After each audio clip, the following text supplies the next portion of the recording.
भगवान भोलेनाथ की पूजा करी। तो यहाँ पर दिया गया है कि भगवान भोलेनाथ की पूजा किसने पहले करी।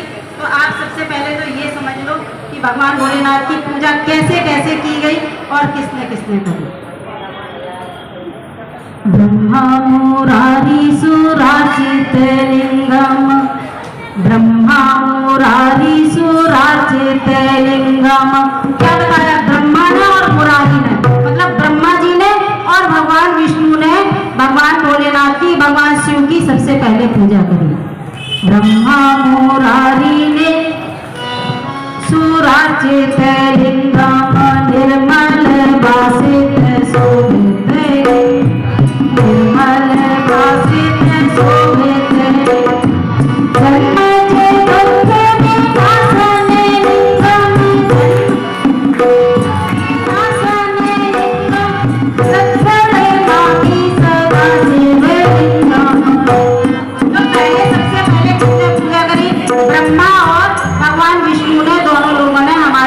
भोलेनाथ की पूजा करी। फिर और किसने करी? देव मुनि प्रवराचित लिंगम। फिर देवताओं ने करी और मुनियों ने करी। देव मुनि प्रवराचित लिंगम, कामदहन करुणा लिंगम। और काम को जलाया, काम का दहन किया। रावण दर्प विनाशन लिंगम, और रावण के गर्भ को नाश किया। रावण को जितना घमंड था, जब रावण लेके जा रहा था भगवान भोलेनाथ को, उन्होंने कहा था कि हम लंका से नहीं जाएंगे, लेकिन फिर भी रावण कह रहा था कि नहीं, हम लंका में जरूर जाएंगे, लंका हम लेके आपको जरूर जाएंगे। तो फिर भगवान भोलेनाथ कहाँ पर? एक जगह वैद्यनाथ में ही बैठ गए ना, उठे नहीं ना।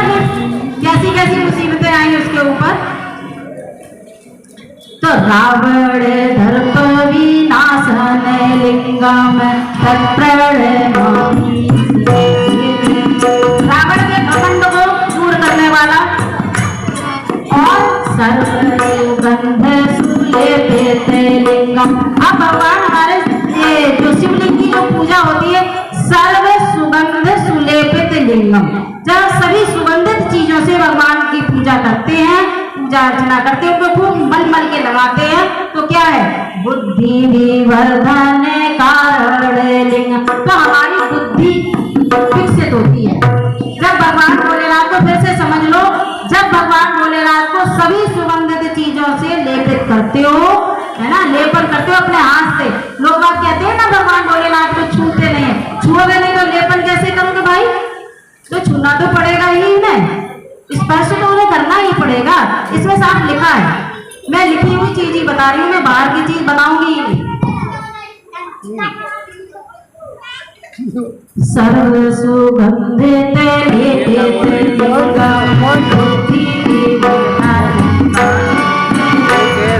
सभी सुगंधित से भगवान भोलेनाथ को लेपन करते हैं, पूजन करते हैं, तो हमारा और हमारे बच्चों की बुद्धि का विकास होता है। ऐसा इसमें सिद्ध सुरासुर वंदित लिंगम, तत्प्रणमामि सदाशिव। सिद्ध लोग, योगी, सुर असुर, सिद्ध सुरासुर, सुर और असुर। सिद्ध मतलब राक्षसों ने भी भगवान भोलेनाथ की पूजा करी है, देवताओं ने भी करी है, मनुष्यों ने, किन्नर ने, सब ने, गंधर्व ने, सभी लोगों ने भगवान भोलेनाथ की पूजा करी है। भगवान भोलेनाथ की पूजा ऐसा कोई भी नहीं है जिसने ना करी है। अब देखिए, कनक महामणि भूषित लिंगम। कनक देखो, बड़े बड़े राजाओं महाराजाओं ने तो सोने के भी बनाए, सोने के, चांदी के बड़े बड़े बनाए, लेकिन जिसके पास जो चीज है, हम तो पार्थिव शिवलिंग की भी पूजा कर लेते हैं ना। हाँ, कनक महामणि भूषित लिंगम, फड़फाते कृष्टित शोभित लिंगम, दक्ष सुयज्ञ विनाशन लिंगम, तत्प्रणमामि सदाशिव लिंगम। और दक्ष के यज्ञ को भी तो विनाश हुआ था, क्योंकि दक्ष का यज्ञ विनाश क्यों हुआ था? क्योंकि उसे क्या था? उसे भी तो घमंड नहीं था, अभिमान नहीं था। जिसने अपनी पुत्री को ही ना बुलाया हो? ऐसा भी कोई पिता हो सकता है? ऐसा दक्ष ही हो सकता है, और तो कोई हमें नहीं लगता है कि पहले बेटी, ये लगता है कि पहले बिटिया के यहाँ एक पत्र पहले लगता है कि बच्चियां पहले और तो सब आते रहेंगे, पहले हमारी बेटियां आ जाएं। तो ऐसा तो हमने अकेला दक्ष को ही देखा है इसमें। हम लोग भी पहले निकालते, पहले फोन कर देते, तो वो कहती है मम्मी मेरे से मत कहो, मेरे मम्मी पापा से कह दो, मेरे सास ससुर से बोलो। पहले हम ऐसे कैसे आ जाएंगी? पहले हमारे मम्मी पापा को बोलोगे तभी तो हम आ पाएंगी, ऐसे कैसे आएंगी? तो बेटियां तो बेचारी ऐसे ही आएंगी। तो पहले अपने समझी समझन को फोन करते हैं, भाई हमारे यहाँ ये काम है, आपको आना है, और आपकी पुत्र वधू को भी आना और पुत्र को भी आना, हमारी बेटी को। तो हम ऐसे ही तो फोन करते हैं। आपने भी ऐसे ही फोन किया होगा कि भाई आपको लेके आना है, सबको वही तो लेके आएंगे। तो एक ऐसा दक्ष ही था जिसने दक्ष ने अपनी बिटिया को ही नहीं बुलाया था, अपना जमाई राजा से ही वैर मांग गए थे। अपना जमाई राजा को श्राप भी दे दिया था कि तुम शमशान के निवासी हो जाओ। कहीं ऐसा कोई करता है ससुर? कोई नहीं करता, हमें नहीं लगता है। कुमकुम चंदन लेपेते लिंगम, पंकज हार सुशोभित लिंगम। अब देखिए इसमें बताया कुमकुम चंदन लेपेते लिंगम, कुमकुम भी लगाओ, मतलब वो लाल वाला चंदन जो आपको बताया था। पंकज हार सुशोभित, पंकज मतलब कमल, कमल के फूल का हार बना करके भगवान भोलेनाथ को पहनाइएगा। संचित पाप विनाशक लिंगम, तत्प्रणमामि सदा शिवलिंगम। तो इससे हम क्या, हमारा होता क्या है? जो हमने पापों को संचित कर रखा है, इकट्ठा गठरिया बांध के रख रखा है ना, जो गठरी बांध के रख रखी है, तो अगर हम भगवान भोलेनाथ को कुमकुम चंदन लेपित लिंगम, तो क्या होगा? और पंकज कमल का हार हम भगवान को बना के पहनाएंगे, तो जो पापों की गठरिया संचित कर रखी है, इकट्ठी करके रखी है, वो भी छूट के गिर जाएगी। देवगणार्चित सेवित लिंगम, भावे भक्ति धीरे लिंगम, भीतर कोटि प्रभाकर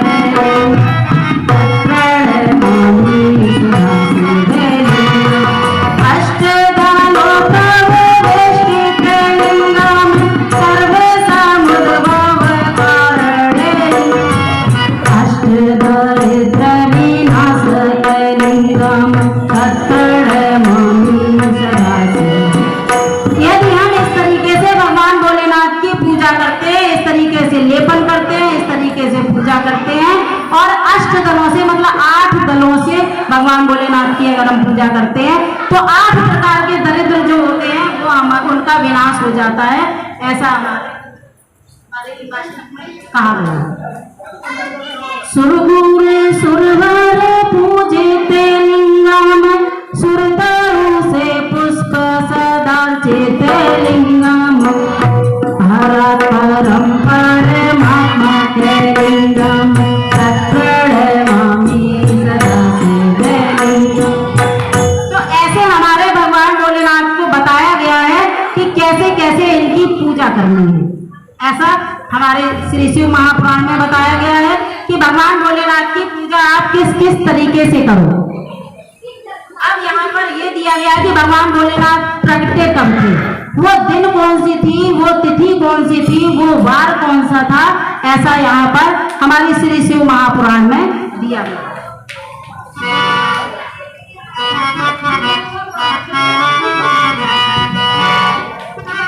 बताया है कि वो दिन जो था वो चतुर्दशी का था और दोनों बेलाएं मिल रही थी। ये हमने कल भी आपको बताया था कि दोनों बेलाएं मिल रही थी, तब हमारे भगवान भोलेनाथ का जो ज्योतिर्स्तंभ जो था वो प्रकट हुआ था। अब ज्योतिर्स्तंभ वो प्रकट हो गया, अब हमें उनकी पूजा भी तो करनी है। तो बताया गया है कि सुहागन स्त्रियां जो है भगवान भोलेनाथ की अगर पूजा करती हैं तो सुहाग जो है जन्म जन्मांतर तक हमारा बना रहता है। 7 जन्म तक एक पति का जन्म, पति के साथ जो हमारा साथ होता है वो 7 जन्म का होता है, और पुत्र के साथ तो सिर्फ 1 जन्म का ही होता है।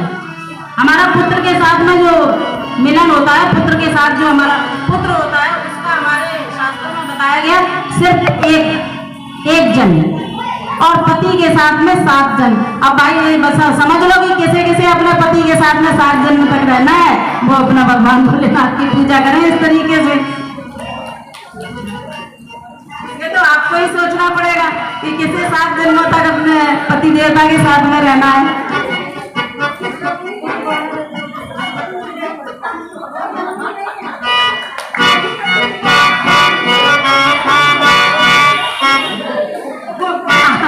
वो चीज आपके ऊपर निर्भर करती है, मैं तो करती हूँ, क्योंकि इतने भोले पति मिले तो फिर काय नहीं करो भैया, हम तो करेंगे।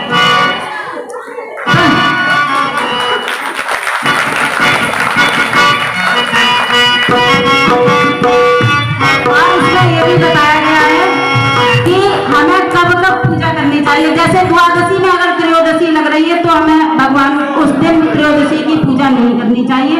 तो त्रयोदशी में अगर चतुर्दशी लग रही है तो हम पूजा करना, या अकेली त्रयोदशी हो ऐसे हमारे एकादशी के लिए भी है। एकादशी अगर 10वीं में लग रही है तो आपको वो त्याज है, उसकी पूजन ना करें। जब द्वादशी या तो अकेली हो या द्वादशी में त्रयोदशी लग रही हो तो वो आपके लिए अच्छी है।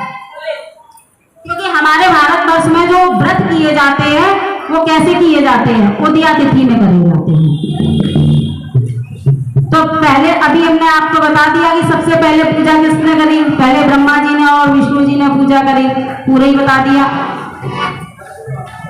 अब आगे हम पढ़ते हैं कि शिवरात्रि के दिन भगवान शिव को अगर हम जल चढ़ाते हैं